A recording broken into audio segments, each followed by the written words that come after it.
This is a download from BBC Learning English. For terms of use, go to bbclearningenglish.com. bbclearningenglish.com. Hello, I'm Callum Robertson, and with me today for 6 Minute English is Jackie Dalton. Hello, Jackie. Hello, Callum. Now, in the programme today, we're going to be talking about mysterious and mythical creatures and dipping our toes into the cold water of cryptozoology. Cryptozoology. Well, that's a new word to me. And to me, Jackie, cryptozoology is the study of animals that don't fit into any normal categories. So, for example, looking for living examples of animals which are thought to be extinct. So, basically, dinosaurs living in modern times. Yes, and also the study of creatures for which there's no solid evidence but which exist in legends and folklore. Like the Loch Ness Monster. Exactly. And we'll talk a little bit more about the Loch Ness Monster later, but first a question for you, Jackie. A few weeks ago you asked me a question about an English word which was based on a Latin verb. Well, today I have a Greek challenge for you. The prefix crypto in cryptozoology originally comes from Greek, but what does it mean? Does crypto mean A, unknown, B, hidden, or C, mysterious? Ooh, I don't know. I'm going to take a guess at unknown. OK, well, we'll find out at the end of the programme if you're right. Now, if I say to you the Abominable Snowman, what does that mean to you?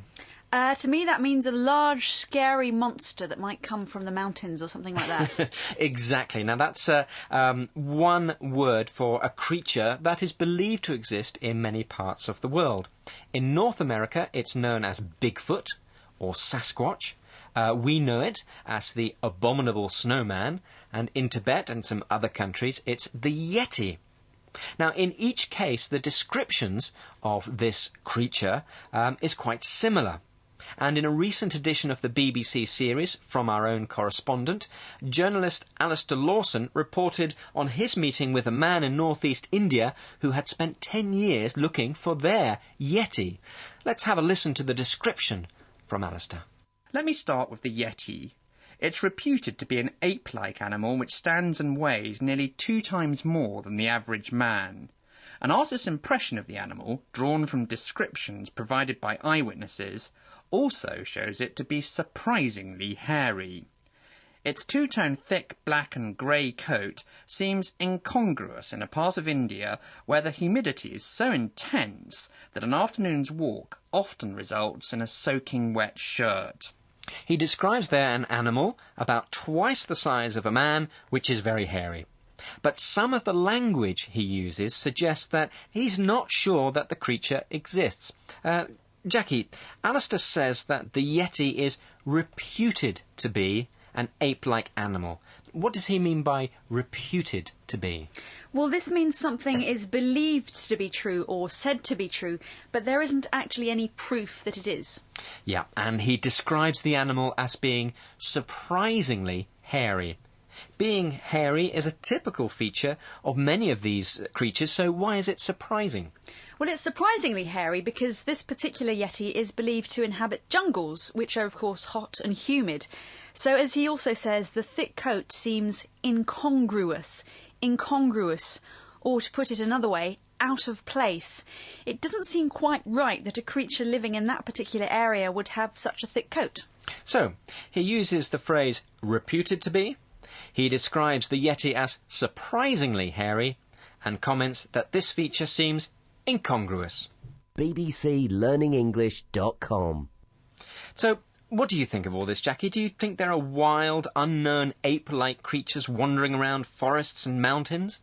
Well, I'd like to think that because it makes it all seem rather exciting, but I don't think in these parts there are many signs of that. No, I mean, certainly in Great Britain we don't have a Yeti, no. But we do have a creature that is studied by cryptozoologists, and that is, of course, Nessie. Ah, yes, the Loch Ness Monster. Now, Loch Ness is a very large lake in Scotland, and there is reputed to be some kind of large creature living in it, perhaps a dinosaur-like water creature. There have been some photos and some films which claim to show Nessie, but there's still no clear evidence. So, have you ever seen it, Callum? Well, I've been to Loch Ness a few times, but the only monster I've seen is my own reflection when looking at the water. Yes, I can see how you might think that. But do you think there is something there? Do you believe in the Loch Ness Monster? I'd like to say yes, but my head says no. I think it's great for tourism and the souvenir industry, but I'm not convinced really by any of the evidence I've seen. No. Well, Jackie, it's the time now to find out if you were right or wrong. What does crypto in the word cryptozoology mean from the original Greek? And you said it meant... Unknown. And the answer is it means hidden. Oh, dear. So, hard luck, a good guess, but better luck next time. Yes. That's all from this edition of 6 Minute English. Bye for now. Goodbye. Goodbye.